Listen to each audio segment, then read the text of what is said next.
Students and guardians, today I am going to discuss about 6 important forms of a particular verbs.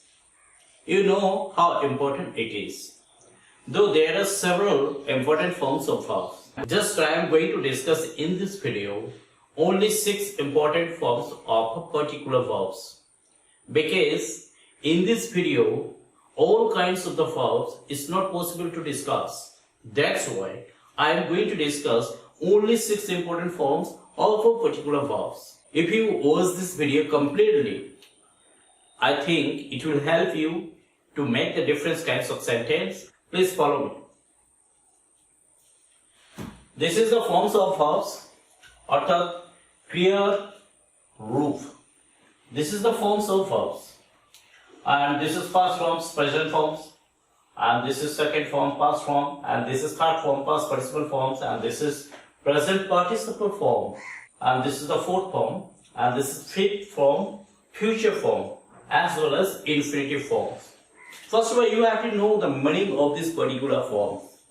Present form means বর্তমান রূপ বা বর্তমান অবস্থা. Past form means অতীত রূপ বা অতীত অবস্থা. Third form means past participle form means অতীত অসমাপিকা ক্রিয়া. And present participle form বর্তমান অসমাপিকা ক্রিয়া. Though somebody knows the present participle forms or doesn't know. Somebody doesn't know. Future forms, Bengali meanings of the future forms, ভবিষ্যৎ রূপ.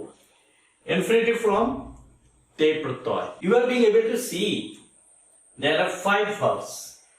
Go, see, eat, reach, get. There are 5 kinds of the verbs are written here. From the beginning, just I am going to discuss about a single verb. Go verb. Go verb, Bengali meaning joy. This is the present form. Go is present form. Past form. Past form of this particular verb. Went. Bangla মানে গিয়েছিল. Past participle form. Bengali meaning of the past participle form গিয়েছিল. You have to know the different kinds of the Bengali meaning of the particular verb. Bengali meaning of the go, যায়, গিয়েছিল, গিয়েছিল. And present participle. In this form, I will say you that how to make the present participle forms of the particular verb. Whenever you will add ing with the present forms of a particular verb, then it will become the present participle forms. Bengali meanings of this particular verb. গিয়ে, গিয়ে, গিয়ে. Bengali meanings of this particular verb, গিয়ে. And future forms, ভবিষ্যৎ রূপ, যাবে, shall go or will go. Shall and will be used as per the subject. Infinitive form, te pratyay. Bengali meanings of this particular verb, to go means যেতে. প্রথমে আমরা পেলাম যে verb, go verb, Bangla মানে present form, Bangla মানে যায়, গিয়েছিল, গিয়েছিল, গিয়ে, যাবে, যেতে. যদি আপনারা এইভাবে প্রত্যেকটা বাংলা রূপগুলো যদি আপনারা জানেন যে এই প্রত্যেকটা ক্রিয়াপদে, তাহলে আপনাদেরকে অনেক রকম বাক্য লিখতে সাহায্য করবে. অর্থাৎ আপনি বিভিন্ন ধরনের বাক্যের প্যাটার্ন লিখতে আপনাকে সহযোগিতা করবে এবং আপনার অনেক সাহায্য হবে এবং আপনার অনেক সুবিধা হবে. নেক্সট সি মানে দেখা, স দেখেছিল, সিন দেখিয়াছিল, সিং দেখে, shall see or will see মানে দেখবে, টু সি মানে দেখতে. ইট মানে খাওয়া, এট মানে খেয়েছিল, ইটেন মানে খাইয়েছিল, ইটিং মানে খেয়ে, ইটিং মানে খেয়ে, শ্যাল ইট মানে খাবে, উইল ইট মানে খাবে, টু ইট মানে খেতে. রিচ মানে পৌঁছানো, রিচড মানে পৌঁছেছিল, রিচড মানে পৌঁছাইয়াছিল, রিচিং মানে পৌঁছে, shall reach or will reach মানে পৌঁছাবে, টু রিচ মানে পৌঁছাতে, গেট মানে পাওয়া, গট মানে পেয়েছিল, গটেন মানে পাইয়াছিল, গটেন অর গট. আমি এখানে গট দিয়েছি. অর্থাৎ গেট, গট পেয়েছিল, পায় পেয়েছিল, পাইয়াছিল, গেটিং মানে পেয়ে, শ্যাল গেট মানে পাবে, টু গেট মানে পেতে. আপনি এখন জানতে পারলেন যে প্রত্যেকটা ক্রিয়াপদের বিভিন্ন রূপ. সাধারণত আপনারা বই পান present form, past form, participle form, future form. যায়, গিয়েছিল, গিয়াছিল, যাবে। প্রেজেন্ট পার্টিসিপেল ফর্ম এখানে আমি দিয়েছি এবং ইনফিনিটিভ ফর্ম এখানে দিয়েছি। প্রেজেন্ট পার্টিসিপেল বাংলা রূপ গিয়ে, এখানে যেমন সি থেকে সিং হয়েছে দেখে, ইট থেকে ইটিং হয়েছে খেয়ে, রিচিং মানে পৌঁছে, পৌঁছে গেটিং মানে পেয়ে। এই যে বাংলার রূপগুলো কত ইম্পর্টেন্ট বাক্য গঠন করতে, আমি নিশ্চয়ই আপনাদের সঙ্গে একটু পরে আলোচনা করব। আমাকে একটু ফলো করুন আপনারা, বা আমার সঙ্গে ভিডিওতে থাকুন। ইনফিনিটিভ ফর্ম যেতে, দেখতে, খেতে, পৌঁছাতে, পেতে। এইভাবে যদি প্রত্যেকটা ক্রিয়াপদের যে বিভিন্ন রকম যে রূপগুলো রয়েছে যদি আপনারা জানেন এবং যদি আপনারা এগুলো শিখে নেন, তাহলে আপনার বাক্য গঠন করতে অনেক সুবিধা হবে। আমি এবার আপনাদেরকে এগুলো উদাহরণ কিভাবে লিখতে হয়, অর্থাৎ এইগুলো দিয়ে কিভাবে বাক্য গঠন করতে হয়, আমি এখন এইগুলি ভার্বগুলো দিয়ে বা ভার্বের বিভিন্ন ফর্ম দিয়ে কিভাবে বাক্য লিখতে হয় সেটা আমি জাস্ট লিখে দেখাবো। Just now I am going to write the different kinds of the sentence using the different forms of the verb. Please follow me. এখানে আমি যদি প্রথম গো ভার্ব দিয়ে বলি, সাধারণত আমরা প্রেজেন্ট ইনডিফিনিট টেন্স বানানোর সময় বা ফিউচার ইনডিফিনিট টেন্স বানানোর সময় আমরা গো প্রেজেন্ট ফর্ম ইউজ করি, অর্থাৎ ভার্বের প্রেজেন্ট ফর্ম ব্যবহার করি। ফর এক্সাম্পল, আমি যাই, আমি যাই, আই গো। সে যায় যদি বলি তাহলে কি হবে? she or he goes. yes কেন হয়েছে? আমাদের যে ভিডিও দেওয়া আছে প্রেজেন্ট ইনডিফিনিট টেন্স, সেটা যদি আপনি দেখে নেন তাহলে আপনি বুঝতে পারবেন যে ক্রিয়ার সঙ্গে এস বা ইএস কেন দেওয়া হয়েছে। যদি আমরা পাস্ট টেন্সে লিখি, অর্থাৎ আমি গিয়েছিলাম, গিয়েছিলাম, তাহলে কি হবে? আই ওয়েন্ট, অর্থাৎ মূল ভার্বের ফার্স্ট ফর্ম ব্যবহার করতে হবে। সে গিয়েছিল, সে গিয়েছিল, কি হবে? হি অথবা শি ওয়েন্ট। তাহলে আপনারা জানলেন যে ভার্বের প্রেজেন্ট ফর্ম এবং পাস্ট ফর্ম দিয়ে কিভাবে বাক্য বানাতে হয়। আমি এখন আপনাদেরকে পাস্ট পার্টিসিপেল ফর্মে ব্যবহার দেখাচ্ছি। আমি সাবজেক্টগুলো পরিবর্তন করছি না, সাবজেক্টগুলো একই আছে। প্রেজেন্ট পারফেক্টে যদি বলি আমি গিয়েছি, আমি গিয়েছি, সে গিয়াছে, গিয়াছে বা গিয়েছে, আপনি যা বলবেন। আমি গিয়েছি, আই হ্যাভ গন। সে গিয়েছে, he or she has gone, sorry has gone. এক্ষেত্রে গন পড়েনি, GONE। আমি গিয়েছি, আই হ্যাভ গন, সে গিয়েছে, হি হ্যাজ গন। যদি এটা পাস্ট পারফেক্ট ফর্মে হয়, অর্থাৎ past participle form present perfect টেন্সে ব্যবহার করা হয়, পাস্ট পারফেক্ট টেন্সে ব্যবহার করা হয়, ফিউচার পারফেক্ট টেন্সে ব্যবহার করা হয়। এক্ষেত্রে আমি যদি লিখি যে আমি গিয়াছিলাম, অর্থাৎ পাস্ট পারফেক্ট টেন্স, গিয়াছিলাম, সে গিয়াছিল, ইয়া ছিল যদি থাকে তাহলে পাস্ট পারফেক্ট হয়ে যাবে, অর্থাৎ আমি গিয়াছিলাম, আই হ্যাড গন। সে গিয়াছিল, হি অথবা শি, হি অথবা শি হ্যাড গন। আশা করি আপনারা বুঝতে পেরেছেন কিভাবে প্রেজেন্ট ফর্ম, ভার্বের প্রেজেন্ট ফর্ম দিয়ে কিভাবে বাক্য লিখতে হয়, ভার্বের পাস্ট ফর্ম দিয়ে কিভাবে বাক্য লিখতে হয় একটু আগে আমরা দেখিয়েছি। এখন প্রেজেন্ট পার্টিসিপেল এই পাস্ট পার্টিসিপেল দিয়ে কিভাবে বাক্য লিখতে হয় এখন আমরা এখানে লিখে দেখালাম আপনাদেরকে। এখন আমরা লিখবো প্রেজেন্ট পার্টিসিপেল ফর্ম। এই প্রেজেন্ট পার্টিসিপেল ফর্মটা আমরা একটু পরে ডিসকাস করছি, তার কারণ তার পূর্বে আমরা ফিউচার ফর্মটা আমরা দেখিয়ে দিচ্ছি, দিয়ে আমরা প্রেজেন্ট পার্টিসিপেল ফর্ম এবং ইনফিনিটিভ ফর্ম আপনাদেরকে দেব। তাহলে আমরা যদি ফিউচার ফর্ম যদি আমরা লিখি, ফিউচার ফর্ম বলতে কি? তাহলে আমি যাব, সে যাবে, অর্থাৎ আই শ্যাল গো, আমি যাব, সে যাবে, হি উইল গো, সে যাবে। এখানে আমি যদি না তার হতো দে উইল গো হবে, তারা যাবে, দে উইল গো, তোমরা যাবে, ইউ উইল গো, কিন্তু এখানে আমি আছি আর লিখছি না আমি। যদি রাম যাবে, রাম উইল গো, আমরা যাব, উই শ্যাল গো। এইভাবে আমরা বাক্য লিখবো। ফিউচার ফর্ম হয়ে গেল। তাহলে এখন আমি আপনাদেরকে বলতে চলেছি প্রেজেন্ট পার্টিসিপেল, কিভাবে আপনারা প্রেজেন্ট পার্টিসিপেল বাক্যের মধ্যে প্রয়োগ করবেন এই বিষয়ে আমি যতটুকু ডিসকাস করার এখানে আমি ডিসকাস করছি। এর পরের ভিডিও আপনারা শুধুমাত্র পার্টিসিপেল নিয়ে অর্থাৎ প্রেজেন্ট পার্টিসিপেল নিয়ে ক্লাস পাবেন, যে ক্লাসে আপনারা প্রেজেন্ট পার্টিসিপেল শিখলে বিস্তারিত সব জানতে পারবেন। এর বাংলা কথার অর্থ হচ্ছে গিয়ে, সিন এর বাংলা অর্থ হচ্ছে কি দেখে, ইটিং এর বাংলা অর্থ কি খেয়ে, খেয়ে। এই সমস্ত যে ক্রিয়াপদগুলির বাংলা অর্থ আপনি জেনে দেখে আপনার মনে প্রশ্ন হতে পারে যে এগুলো আমি প্রয়োগ করব কিভাবে, প্রয়োগটা করব কিভাবে, যে এগুলো না জানলাম গিয়ে, ইটিং মানে খেয়ে, সিং মানে দেখে, কিন্তু প্রয়োগ করব কিভাবে সে বিষয়ে আমি এখন আপনাদেরকে আলোচনা করতে চলেছি।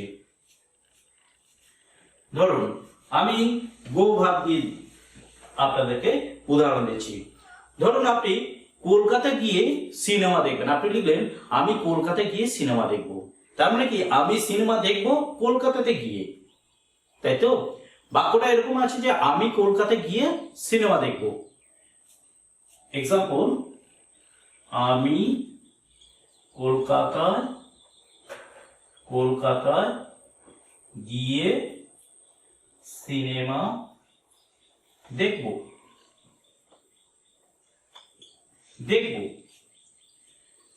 তাহলে এই ক্ষেত্রে আপনি কিভাবে বাক্যগুলো লিখবেন? আপনাকে প্রথম ধরে নিতে হবে যে আমি সিনেমা দেখব, এটা হচ্ছে ফিউচার টেন্স, আর কলকাতায় গিয়ে পার্টিসিপেলের ফাংশন। আপনি দুভাবে বাক্য লিখতে পারেন, দুটো ভাবে। একটা হচ্ছে পার্টিসিপেল বাক্যের শুরু দিয়ে লিখতে পারেন, অথবা বাক্যের মাঝে পার্টিসিপেল লিখতে পারেন। আমি প্রথম হচ্ছে বাক্যের মাঝে পার্টিসিপেলের ব্যবহার করছি, যেটা কিনা অনেক সহজবোধ্য হতে পারে, সহজবোধ্য হবে আপনাদের কাছে।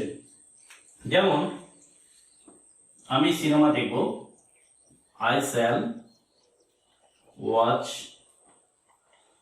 Cinema going to Kolkata. I shall watch cinema going to Kolkata, অর্থাৎ I shall watch cinema আমি সিনেমা দেখব going to কলকাতা, অর্থাৎ কলকাতাতে গিয়ে। এই যে this is participle। তাহলে আপনারা জানতে পারলেন কিভাবে পার্টিসিপেল বাক্যের মাঝে প্রয়োগ করা হয়। I shall watch cinema going to Kolkata, অর্থাৎ আমি সিনেমা দেখব কলকাতাতে গিয়ে, বাক্যের মাঝে পার্টিসিপেল ব্যবহার হয়েছে। যদি আপনারা মনে করেন এর অল্টারনেটিভ কিভাবে লিখবেন, সেক্ষেত্রে আপনাকে জানতে হবে যে পার্টিসিপেল বাক্যের শুরুতে লিখতে হবে, কিন্তু যখন বাক্যের শুরুতে পার্টিসিপেল ইউজ করবেন তখন দেখবেন এটা রিদিম আসবে বাক্যতে। যেমন কলকাতাতে গিয়ে আমি সিনেমা দেখব, এই যে রিদিমের জন্য তাহলে আপনাকে কিন্তু একটা কমা ইউজ করতে হবে। এক্সাম্পল মুছে দিলাম, going to Kolkata,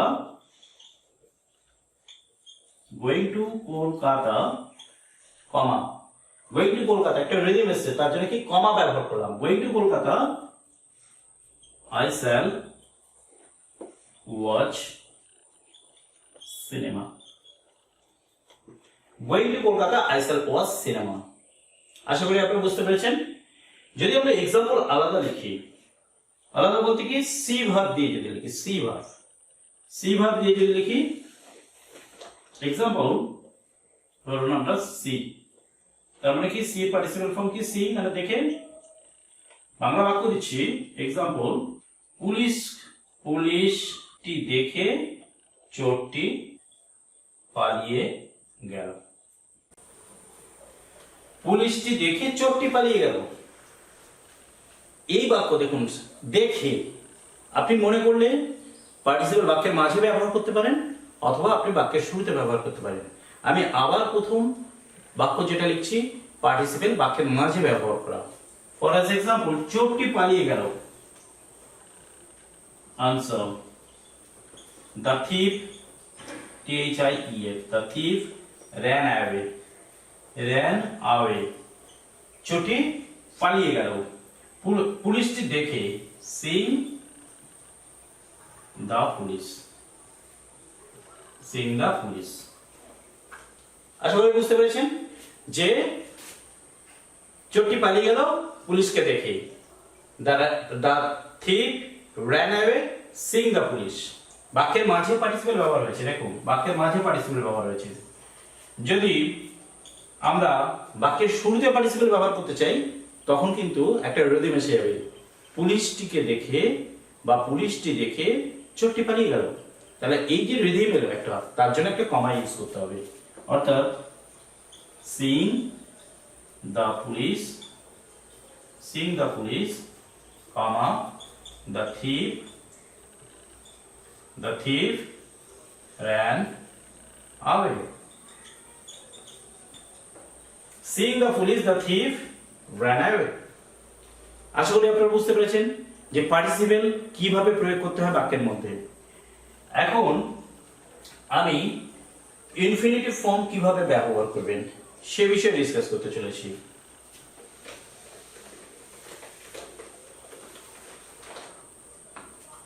infinitive form ওখানে আছে কি টু গো। বাক্য হবে, ধরুন আমি বাজারে যাচ্ছি মাছ কিনতে, বাজারে যাচ্ছি বা রাম দিয়ে দিচ্ছি, রাম বাজারে যায় মাছ কিনতে।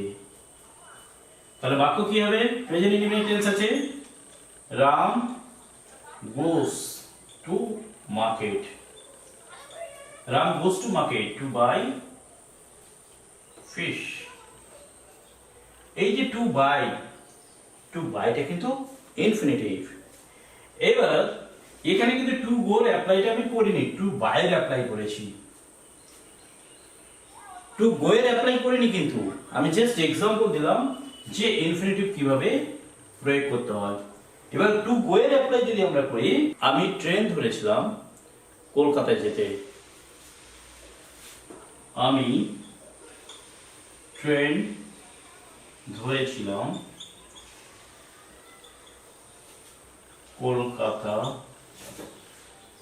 কলকাতায় যেতে। তাহলে কি হবে? I caught the train to go to Kolkata. I caught the train to go to Kolkata. আমি ট্রেন ধরেছিলাম কলকাতা যেতে। এইরকম আপনি বহু বাক্য বানাতে পারেন। এক্সাম্পল, টু গো শুধু দিয়ে না, ধরুন আপনার ইট দিয়ে আছে, ধরুন আমি বাড়ি গিয়েছিলাম ভাত খেতে, আমি বাড়ি গিয়েছিলাম, আমি বাড়িতে গিয়েছিলাম ভাত খেতে। তাহলে কি হবে? I went home to eat rice. I went home to eat rice. আমি বাড়ি গিয়েছিলাম ভাত খেতে। টু ইট ইনফিনিটিভ। আশা করি আপনারা বুঝতে পেরেছেন ইনফিনিটিভ কিভাবে প্রয়োগ করতে হয়, পার্টিসিপেল কিভাবে প্রয়োগ করতে হয়। এছাড়া ভার্বের present form, past form, past participle form এবং ফিউচার ফর্ম কিভাবে প্রয়োগ করতে হয় আপনারা জানতে পেরেছেন। আমি আপনাদেরকে একটা কাজ দিচ্ছি, আপনারা যদি সত্যি ভালো বুঝতে পারেন যে পার্টিসিপেল এবং ইনফিনিটিভের ব্যবহার যদি বুঝতে পারেন, তাহলে আপনাদের জন্য আমি এখানে তিনটে ভার্ব আছে, গো ভার্ব, সি ভার্ব, ইট ভার্ব। এইগুলি দিয়ে আপনি প্রত্যেকটা ভার্ব দিয়ে দুটো করে এক্সাম্পল বানাবেন। অর্থাৎ ভার্বের যে পার্টিসিপেল ফর্ম আছে সেই পার্টিসিপেল ফর্ম দিয়ে দুটি করে এক্সাম্পল বানাবেন, অর্থাৎ দুটো করে এক্সাম্পল বানাবেন। অর্থাৎ গোয়িং দিয়ে দুটো, সিং দিয়ে দুটো, ইটিং দিয়ে দুটো। তাহলে আপনার কটা পার্টিসিপেল দিয়ে যদি আপনি প্রত্যেকটা ভার্বের যদি দুটো করে বাক্য বানান তাহলে আপনার 6টা বাক্য হয়।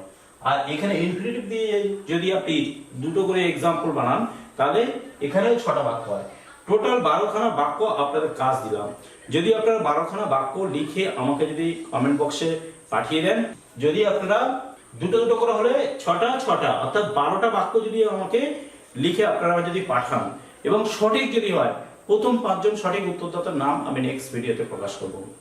যদি আপনাদের কোনো বুঝতে অসুবিধা হয় আমাকে অবশ্যই কমেন্ট বক্সে প্রশ্ন লিখে পাঠাবেন। Thank you for watching.